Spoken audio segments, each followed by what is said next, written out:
dawladda Mareykanka ayaa si toos ah u aqoonsatay Jamhuuriyadda Somaliland iyadoo markii ugu horeysay kala saartay khariiradaha Hargeysa iyo Muqdisho oo laba wadan ah. UAE brokers US recognition of Somaliland for Israeli military base against Houthi threats.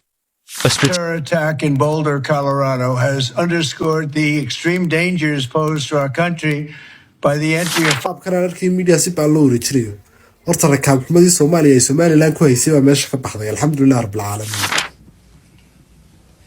Can I ask everybody to identify themselves? I'm Saad Noor. I'm the representative of the Republic of Somaliland in Washington, D.C.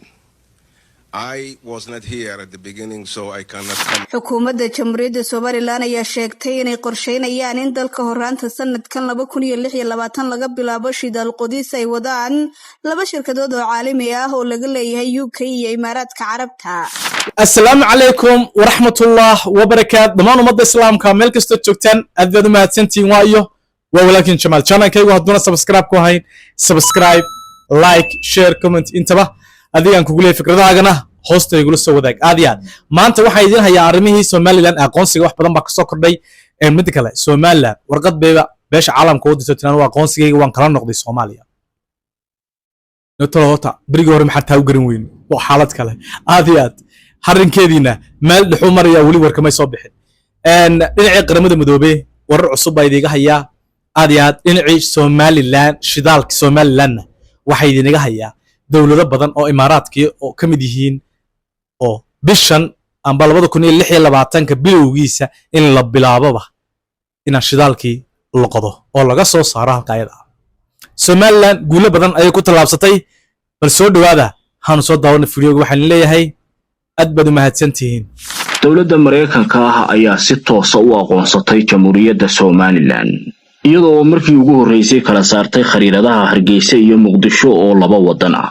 go'aankan oo saacadihii ugu dambeeyay ka soo baxay aqalka cad ee looga arrimiyo wadanka Mareykanka ayaana waxa uu muujinayaa ahmiyadda diblomaasiyadeed ee uu siinayo Somaliland iyo sida uu murankii madax bannaanida ee Soomaaliya meesha uga saaray. haddaba tallaabadani faa'iido intee leeg ayay Somaliland u leedahay maxayse uga dhigan tahay Soomaaliya warbixinteennan ayaynu ku faaqiraynaa. kacdoonka aqoonsiga 34 sannadood kadib waxa uu martigelinayaa fursado iyo jaanisyo dahabi ah. Somaliland ayaana ka soo muuqatay wadamada bariga Afrika ku yaala iyadoo khariidadeeda si cad wadanka Mareykanku u bartilmaameedsaday iyadoo Washington si cad ay u sheegtay in aanay xanibaad ka mid ahayn wadamo ka mid ah Afrika iyo Asia oo wadanka Mareykanku uu xanibaad saaray. Soomaaliya ayaa wadamadaasi ka mid ahay waxaana uu madaxweynaha wadankaasi Trump uu ku micneeyay xanibaadatan wadamadaasi khadka cagaaran uu geliyay ee madaxdooda iyo dadkoodu aanay wadanka Mareykanka soo gali karin ama si aanay wax cilaaqaad ah la samayn karin Washington. waxa uu ku micneeyay inay yihiin kuwo aan waxba laga faa'iideyn iyaguna waxba faa'iidin oo wadankooda maamuli kari waayay ama se nabadiidka gacan saar la leh oo Mareykanka halis ku ah.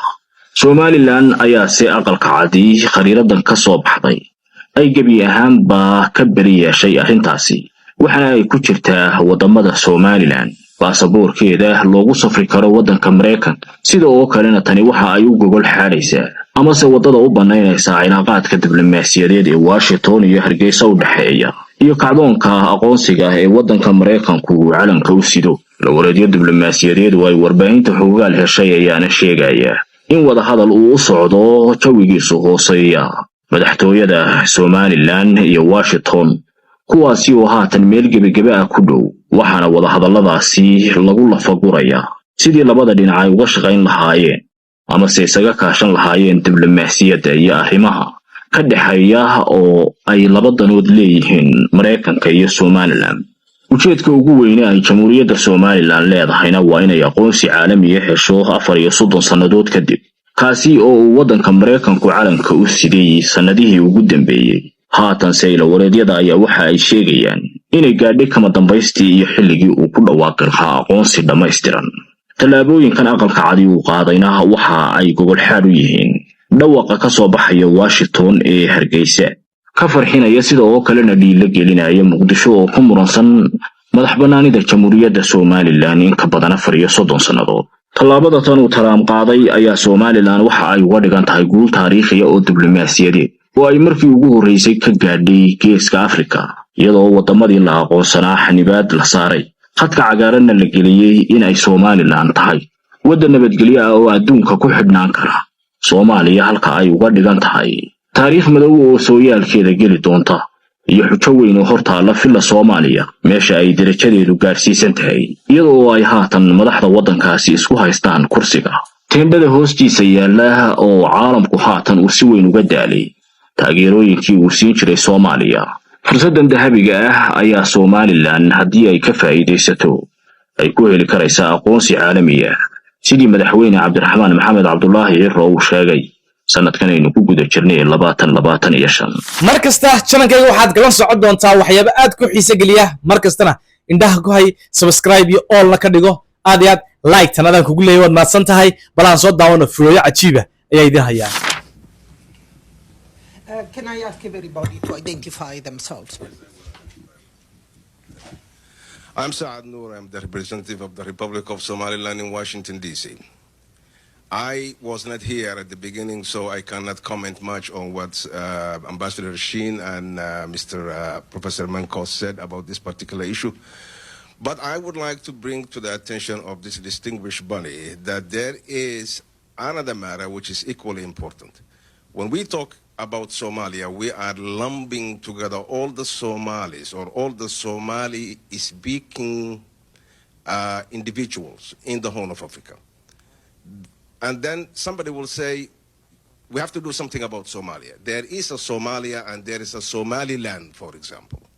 The problem is that you are talking about, for example, to a certain extent right now, when you are talking about the Ittihad, when you're talking about Al-Qaeda, when you're talking about the problems that are facing certain people in that particular part, which used to be a part of the former territories of the now defunct Somali Democratic Republic, does not apply to the Republic of Somaliland. There is no terrorism in Somaliland. There is no Al-Ittihad.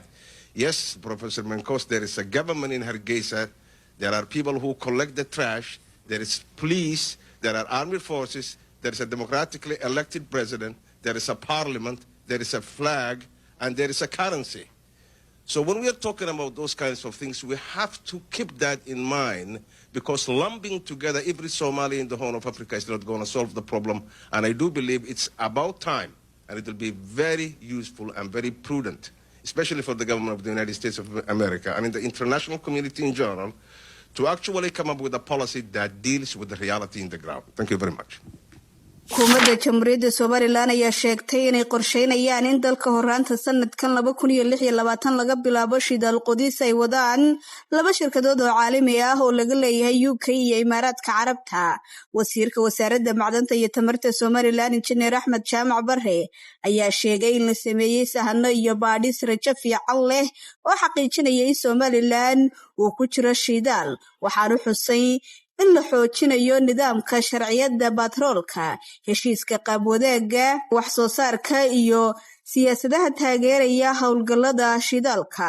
wasiirka macdanta iyo waraysi uu siiyay wargeyska Advocate Bosti waxa uu ku sheegay in labada shirkadood ee Genel Energy iyo Rakas oo laga kala leeyahay Imaaraadka iyo UK ay dhamaystireen sahano casri ah oo muujinaya fursado badan oo saliid iyo gaas ah. Shirkadda Genel Energy ee laga leeyahay UK ayaa haysata laba aag oo ku yaala bariga dalka Somaliland, halka shirkadda Ragas ee laga leeyahay Imaaraadka Carabta ay ka howlgalayso ku dhow magaalada Berbera iyagoo dhammaystiray daraasado muujinaya suuragalnimada ah in shidaal laga helo goobtaas.